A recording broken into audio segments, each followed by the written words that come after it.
Tama ba yung kawikaang nasa Diyos ang awa, nasa tao ang gawa? Alam mo, mali yun eh. Ang tama,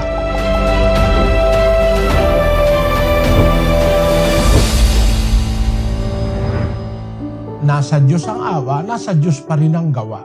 Sa Filipos 2:13, Sapagkat Diyos ang gumagawa sa inyo, maging sa pagnanasa at sa paggawa, ayon sa kanyang mabuting kalooban. it is God that worketh in you both to will and to do of His good pleasure.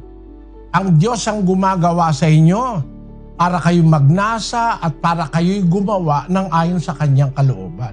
Kaya yung pagnanasa pa lang galing sa Diyos. Yung paggawa galing pa rin sa Diyos kasi hiwalay sa akin, wala kayong magagawa, sabi dun sa 15:5. Ang Diyos pa rin ang gumagawa. Unang Korinto Kapitulo 12:6. Ganito ang sinasabi. At may iba't ibang paggawa, datapwat iisang Diyos na gumagawa ng lahat ng mga bagay sa lahat. Kaya ang Diyos lang ang makagagawa ng lahat ng kabutihan sa lahat.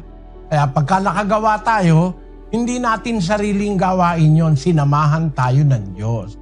Ngayon, yung awa naman, na kanino naman?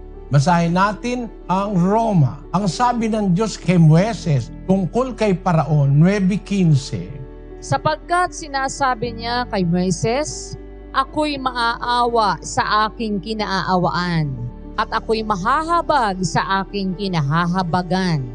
Kaya para sabihin natin, tama yung proverb o yung kawikaan, ang tama, nasa Diyos ang awa, nasa Diyos pa rin ang gawa.